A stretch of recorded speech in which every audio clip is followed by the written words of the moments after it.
what actually you can do to cultivate curiosity, because it's not something that just happens by looking at Instagram feeds, right? It doesn't just come to you. Those are just a reflection of your own echo chamber of what you've liked in the past. So I thought I'd be brave and start talking about what really matters. The other topics in communication, that ego, empathy, conflicts, racism, genderism, there's all these divides that are out there, and it's very serious. There's a lot of this very heavy things going on. And what struck me last night is that there tends to be a lack of curiosity actually about how people are really feeling inside about these topics, rather than projecting onto them what we are feeling or our own insecurities and everything. So that doesn't help curiosity. What can you do?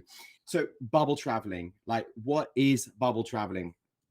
A couple of years ago, I was teaching people in the design factory how to do design ethnography. So design ethnography, fancy word to just say, if you're a designer or an engineer designing products, services, or whatever, it's very easy to do desk research and to try and find out what the problem is that you're solving by looking at things through the glass of your screen. But actually, what we know from experience is that it's a very, very different experience when you go out there and co-experience the problems that people are having as a designer or innovator to try and change that. So I'd be like teaching this module, and the students would be looking at me like, oh, okay, I've done empathy. Yeah, I know how empathy works. Yeah, I've done my desk research.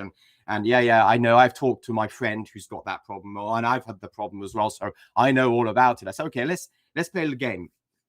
How many of you are in clubs outside? So there'll be people in clubs like yoga classes, gyms, CrossFit, and these are like bubbles. So it's like a bubble where you have the same kind of conversations, you have the same level of expectations are often quite aligned. The language we use is quite the same, and they're often thinking that they're going to travel and open their mind and be curious and change their horizons. And they travel generally by going to the same bubble that they have hobbies in. So if they're yogic students, they'll take a trip to Thailand and do a yoga retreat in Thailand, and they feel that they're opening their mind. But actually what they're doing is they're meeting new people, the other side of the world, but in the exact same bubble. And they're not really traveling that far in their mind. They're traveling more in the world. And now that is very cool. And I mean, by the way, it's great for the tourism industry, but actually you can do that cheaply and much more powerfully by doing what we call vertical, not horizontal.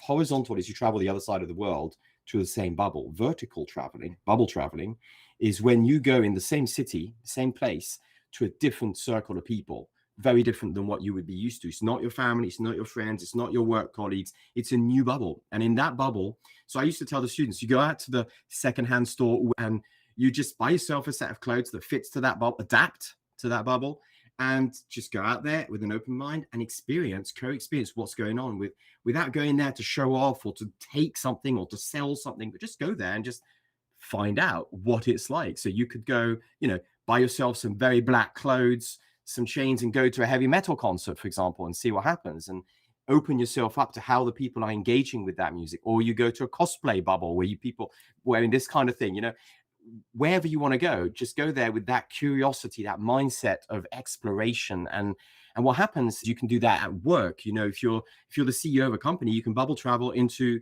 the customers that you're serving's lives. If you're in a political setup, you can bubble travel to the people who are probably voting for you and see what's really going on in their lives, and go there without trying to convince or force something on your opinion onto them, but just go there with an open mind. That's bubble traveling. So in the green, people often emphasize empathy, but if you zoom into that, so if you look at, empathy is one of the deeper intentions of focusing on other, but it's not the only one. And I don't think it's necessarily the easiest one to focus on, to practice. Curiosity is way more interesting because it opens up some yummy experiences of, like, I can go to a bubble and be curious.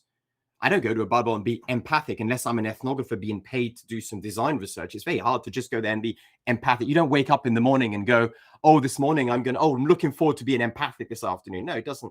It's usually when we have a problem that we start thinking, oops, I forgot empathy. The world is full of cynicism. It's very, very difficult to be optimistic. It takes more courage and rebelliousness to be optimistic about the human nature.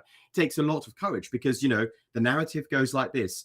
The planet is in difficulty. There's a poly crisis, and the humans are essentially the cause of evil because as a species, we're misbehaving. Okay, well, what are we going to do about it? Are we going to just point our fingers at each other and say, oh, it's them, it's the politicians, it's the Americans, it's the Finnish? Does it really matter what about looking inside and going, okay, my human nature is the thing that is at stake here. It's like, am I actually being kind to myself? Am I respecting myself before I start respecting the planet, the trees? I need to also start from myself and pay attention to, am I balancing that respect of self with the respect of the world? If not, then we end up cringing in a corner in a state of depression, and it doesn't really help the world. I don't see very many people who are deeply depressed or having mental problems who are actually doing great stuff for the environment because they're busy surviving.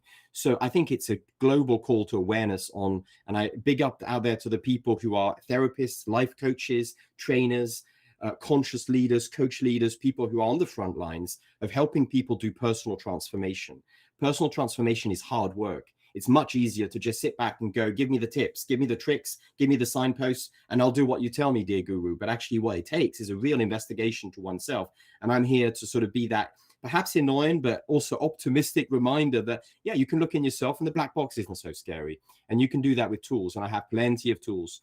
My intern, Kenny, who's doing the video editing, he calls them knowledge bombs. So I can drop knowledge bombs on these every day. And today's knowledge bomb is about the idea of bubble traveling.